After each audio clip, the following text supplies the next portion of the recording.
আসসালামু আলাইকুম রহমতুল্লাহি ওয়া বারাকাতুহু। জি, আমি ডাক্তার মীর শহীদুল ইসলাম। আমার চেম্বার তথা ঐতিহ্যবাহী শেখঘাট সিলেট থেকে আমি আপনাদের মাঝে উপস্থিত হতে পেরেছি। আর আমি উপস্থিত হয়ে আপনাদেরকে কিছু না কিছু উপহার দেই, যা সম্পূর্ণরূপে চিকিৎসা বিজ্ঞান সম্মত। আজকেও চিকিৎসা বিজ্ঞান সম্মত কিছু আপনাদেরকে দেওয়ার জন্য প্রস্তুত হয়ে গেছি। আজকের যে বিষয়টা নিয়ে আলোচনা করব, বিষয়টা কোলন ক্যান্সার। এই কোলন ক্যান্সার কোথায় হয়, কোলনটা কোথায় থাকে, কোলন বলতে আমরা কি বুঝি, কেন এই কোলনে ক্যান্সার হয়, ক্যান্সার হলে কি করণীয়, এ ব্যাপারে আমি আমার ক্ষুদ্রাতি ক্ষুদ্র ব্রেন থেকে আমি যতটুকু জানি ততটুকু আমি আলোচনা করব। আলোচনাটা শুনলে আপনি উপকৃত হবেন। এরই প্রেক্ষাপটে আমি আপনাদেরকে বলবো, আমার এই আলোচনাটি যদি আপনাদের ভালো লাগে, ভিডিওটা সাবস্ক্রাইব করে রাখবেন। আর ভিডিওটা না টেনে পুরো ভিডিওটা দেখবেন। সম্ভব হলে আপনার অন্য যে আপনার মিডিয়া আছে, সামাজিক যোগাযোগ আছে, ইনস্টাগ্রাম, টুইটার, হোয়াটসঅ্যাপ, ফেসবুক, এখানে আপনি সেভ করে রাখতে পারেন, পরবর্তীতে আপনি দেখতে পারবেন। জি দর্শক শ্রোতা, আলোচনা শুরু করে দিচ্ছি কোলন ক্যান্সার নিয়ে। কোলন ক্যান্সার কি? কোলনের ক্যান্সারকে কোলন ক্যান্সার বলে। কোলন ক্যান্সার কি? এক কথায় কোলনের ক্যান্সারকে কোলন ক্যান্সার বলে। এখন কোলনটা কি? আমাদের মানবদেহে ক্ষুদ্রান্তের পর যে একটা অন্ত্র আছে, যেটাকে আমরা বৃহদন্ত বলি, এই বৃহদন্তের ভালো নামই কোলন। এটার আবার কয়েকটা পার্ট আছে, 4টে পার্ট আছে, যেমন অ্যাসেন্ডিং কোলন, ডিসেন্ডিং কোলন, আর একটা আছে টি এর মতন দেখায়, এর জন্য এটাকে বলি আমরা ট্রান্সভার্স কোলন। আর একটা আছে আকারে মোটা এবং বেশি নড়াচড়া করে, ওই জায়গাটাকে আমরা বলি সিগময়েড কোলন। এই সমস্ত জায়গাতে ক্যান্সারগুলো হয়। প্রথমত ওখানে ছোট ছোট পলিপ হয়। আর এগুলো হওয়ার কারণ কি? এগুলো হওয়ার কারণ আমাদের খাদ্যাভ্যাস। আমরা যদি আঁশযুক্ত খাবার না খাই, আমাদের যদি দীর্ঘদিন ডায়রিয়া থাকে, আমাদের যদি ইরিটেবল বাওয়েল সিনড্রোম থাকে, হ্যাঁ, তাহলে কিন্তু এরকমের হওয়ার একটা চান্স থাকে। হবেই যে এমন না।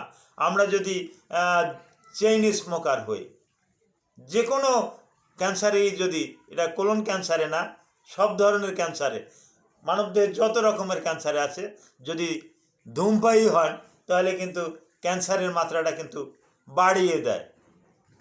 তো এই যে কোলন ক্যান্সার, এই কোলনের ভিতরে কিন্তু ছোট ছোট টিউমার হয়, যেটাকে আমরা কোলন পলিপ বলে আখ্যায়িত করি।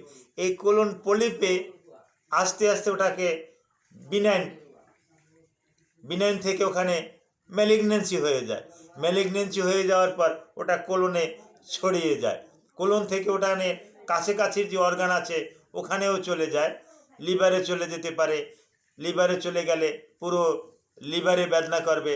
ওখান থেকে যদি লাঞ্চে যায়, কাশি হতে পারে, এরকমের সমস্যা হতে পারে। চিকিৎসা কি? ওই অন্যান্য ক্যান্সারের মতনই কেমোথেরাপি দিতে হবে, রেডিওথেরাপি দিতে হবে। পরীক্ষা নিরীক্ষা কির মাধ্যমে ধরা যায়? CT scan colon, MRI colon, colonoscopy, sigmoidoscopy, এই সমস্ত যন্ত্রের মাধ্যমেও, কোলোনোস্কোপি যন্ত্রটা প্রবেশ করালে ওর মাথায় একটা লাইট আছে, লাইটে ক্লিয়ারভাবে ছবি তোলা যায়, সুন্দরভাবে ছবিটা নিয়ে আসা যায়। মনিটরের ভিতরে আমরা ইচ্ছা মতন ওটাকে দেখতে পারি যে কোন জায়গাতে কি, কোনো পলিপসে যদি ময়লা লেগে থাকে, মল লেগে থাকে, ওই কোলোনোস্কোপির সাথে একটু পানি আছে, ওই পানিটা স্প্রে করে দিলে ওই বিশেষ করে ওই টিউমারের ওই মলটা ধুয়ে যায়, আমরা দেখতে সুবিধা হয়, আমরা অনায়াসে দেখতে পারি এবং ওটা কোলোনোস্কোপির মাধ্যমে ওই পলিপসটাকে কিন্তু রিমুভ করেও নিয়ে আসতে পারি। তো কারো বয়স যদি 30-35 বছরের বেশি থাকে, ফ্যামিলিতে যদি হিস্টোরি থাকে, ক্যান্সারের হিস্টোরি থাকে, কোলন ক্যান্সারের হিস্টোরি থাকে, তাহলে আর যদি আপনার কনস্টিপেশন থাকে, আর আপনার যদি লুজ মোশন থাকে, আইবিএস থাকে, তাহলে আপনি ডক্টরের সাথে যোগাযোগ করে আপনি পরীক্ষা নিরীক্ষা করে আপনি মাঝে মাঝে আপনি নিজের চেকটা নিজে করে দেখবেন যে আপনার এই কোলনে কোনো রকমের পলিপসে বাসা বেঁধেছে কিনা, কোনো রকমের টিউমার হয়েছে কিনা, এগুলো আপনি দেখবেন। এগুলো দেখলে আপনি নিজেই আপনি জানতে পারবেন, বা একজন অভিজ্ঞ ডাক্তারের কাছে দেখালে ডাক্তারও আপনাকে দেখে একটা ভালো একটা পরামর্শ দিবে। তো এখন অন্য ক্যান্সারের মতন কিন্তু কোলন ক্যান্সারকে আমরা কিন্তু তৃতীয় ধাপে নিয়ে নিছি। স্কিন প্রথমত ফার্স্টে আছে স্কিন ক্যান্সার, সেকেন্ডে আছে ব্রেস্ট ক্যান্সার, থার্ডে আছে কোলন ক্যান্সার। এই ক্যান্সারগুলো কিন্তু আমরা ক্যাটাগরিতে করে নিয়ে এসেছি। তো এর কিন্তু ভালো চিকিৎসা আছে, এখন উন্নত মানের চিকিৎসা কিন্তু বাংলাদেশে আছে। এখন কিন্তু আর ওই ইন্ডিয়া বা অন্য কোথাও যাওয়ার আর দরকার নাই। দীর্ঘদিন যাবৎ আমরা ইন্ডিয়াতে যাচ্ছিও না, ভিসাও পাচ্ছি না, যাচ্ছিও না। আলহামদুলিল্লাহ বাংলাদেশেই এর উন্নত মানের চিকিৎসা আছে।